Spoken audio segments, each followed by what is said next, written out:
to levels of 18,670, 18,650 before taking a trade on there. Let's continue our conversation about the markets and get in a fundamental view as well. Jigar Mistry of Buoyant Capital is now with us on the show. Jigar, morning, and thanks so much for joining in. We keep talking about how India's valuation is elevated, especially relative to some of the emerging market pairs, though in absolute terms, it's not that it's at peak euphoric levels, but high valuations is still a concern when fresh money has to be deployed.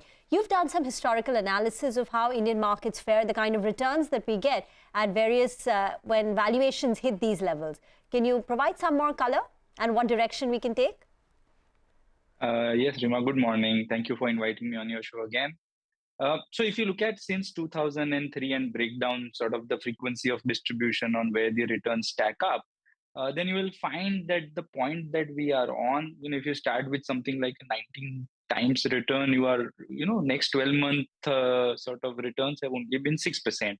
Whereas, you start with anywhere between 13 and 15 times PE, then your next 12 months returns tend to be much higher. And, if you go to a much lower level of PE, your returns historically have been much higher. It's not just, in terms of how this frequency distribution has stacked up. Historically, if you see, the performance of stocks when the rate of deposits are rising, you see the flows into mutual funds slow down. And that's also another factor that plays out. Also, when you look at the yield difference, right, you look at the inverse P to a 10-year GSEC number, and that number is at historical lows, which also suggests that, debt relative to equity is a lot more interesting. And last point with regards to the numbers that you mentioned relative to the index, your premium, MSCI India's premium to say something like an ex-Japan AGP is something like 75%. And if you remove Japan and China, it's almost at 60%. So from all traditional, matrices, it might appear that, India has been very, very expensive. That's one sort of thought of view and viewpoint. The other equally important one is that, things that have never happened in the past are sort of happening at all the time now. Last sort of week or 2 weeks back, we were discussing how the construct of, say, a Nifty versus S&P 500 is so different that you have, say, 27.5% tech in S&P 500, whereas almost 37% financials in NSE, which makes the construct of the two indices so different that almost 10 percentage points difference in performance over 1 year is broadly explained by just these features. So I think, we have to sort of be a little more cautious while drawing these broad generalizations. 2021 was an interesting year for Nifty because commodity companies, and those four companies, Tata Steel, JSW Steel, Hindalco, and ONGC, which together account for only 4% weight, drove almost 50% of earnings. This year, we are expecting financials to drive 7% of the total 15% increase in EPS that we are expecting. So the construct changes, and therefore, those pure play numbers might be a little difficult to be taken just on the face value basis. All right, got that. Jigar, good morning, and thanks a lot for joining us. The other big event that we're waiting for now is the union budget. It's just around 2 months away. In the light of everything that's been going on, you have inflation that we've been talking about, the government's capex spend, defense push. What are the key themes that you would watch out for from the budget? Yes, good morning, Pavitra. So, a lot of data has been sort of recently coming our way, and some of that has been very surprising. So if you look at the personal income tax collection growth, that's, for the first 7 months is up 28%. Corporate IT is up something like 22%. I don't remember having seen these kinds of numbers for the first 7 months, probably ever, right? GST is up 45.5%. 45.5% of your budget estimates. And again, last year, in the first 7 months, it was only 34%. So I think if everything goes on track and government continues with its capex. So if you remember last year, they moved a large part of off-budget spending into the on-book spending. And if you see the numbers, that's looking like a 65% growth for government capex up to almost 4.1 trillion rupees. So if the oil doesn't play a spoil sport, and it's difficult to sort of say either which ways, But if it doesn't play a spoil sport, you could still be looking at government accounting for a reasonable growth in a nominal GDP and a sort of revenue growth for the government itself. And it can continue to spend another 20-25% on capex, and this would like be a clean, YOY growth of 25%, which would still be meaningful while continuing to maintain a 6.6 odd percent gross fiscal deficit. At which point, your market borrowings will go up from something like 9 trillion to 12.5 trillion, but it would still be considered as a reasonably good budget. So whatever is pointing from an Indian standpoint, the numbers that we are seeing, the high frequency data, has been very, very exciting to say the least. All right, we take that point. Let's cut to the chase, Jigar. Over the last 5 years or so, the frontline indices have gained anywhere between 80-85 odd percent. Can't say the same for the small cap index, which is up anywhere between 15 to 18 odd percent. So how does one make money? That's the end game, right? And are there any small cap ideas that you have, etc.? If you could take names, would be great. Yes, Mangalam. Good morning.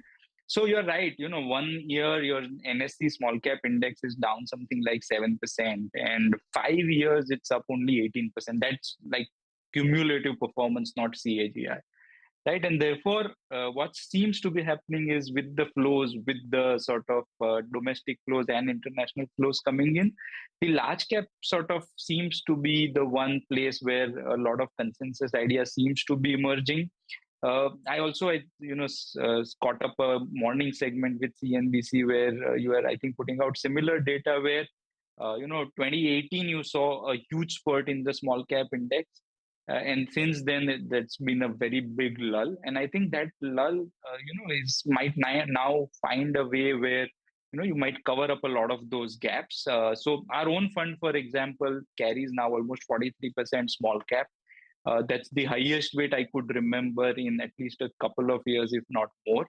And there are a lot of interesting bets. The names that we currently own, and take it with all, the disclosures and disclaimers that were being shown. But, the small businesses that we like are something like a Cyient, which is an ER&D company, Satin Credit Care, which is an NBFC, Anthony Waste, which is a waste management company, Pokarna, that's one of the granite companies out in Hyderabad and Vizag. Sudarshan Chemicals, that's one company where, they make pigments, I think top 3 in the world in terms of pigments. A couple of interesting new listings, something like an Archean Chemicals, which I think got listed last week only, and even DCX System, which is the preferred offset partner for a lot of companies in Israel, especially. So these are the few names that we own. We think this space can be reasonably good as we go ahead. Some good companies might find a lot of tractions even while we brace for impact for the larger caps, so to speak. I remember in the past, we've spoken about Cyient and Satin Credit, and these appear to be some mid-cap, small caps that you've been holding for a while now. But a couple of the others appear to be new additions, right? Pokarna, Archean Chemicals, of course, is a new listing, so we've not chatted about it. But these are stocks that you've added, and any others that you're looking to add? And what about earlier names like Divi's Laboratory? I remember that was one of your top picks. Now, recent reports seem to suggest that the company is going through a bit of a lean phase. Its valuations are on the higher side. So some of the analysts are turning cautious. Can you tell us some of the changes that you've made? Yes, Rima. So yes, BVs I didn't mention because it's not sort of a small cap, although a lot of analysts might want to believe given how the stock has fallen over the last few weeks. But yes, I think the key debate there is whether molnupiravir is the only sort of, the API which we are dealing with, or given the historic lack of clarity from the management of DVs themselves, there can be a bunch of other molecules that can come up and fill the slate of the pipeline, right? So DVs initially fell from 45 odd 100 levels to 30, 32, 33, and then went up to 4,000. And I think now we are back to 32, 3,300. I think today what the market is discounting is taking, the management at some sort of a discount that this is the only vehicle and the only molecule that will play out. And going forward, you're not likely to see a CRAMS pipeline build out, which is much stronger.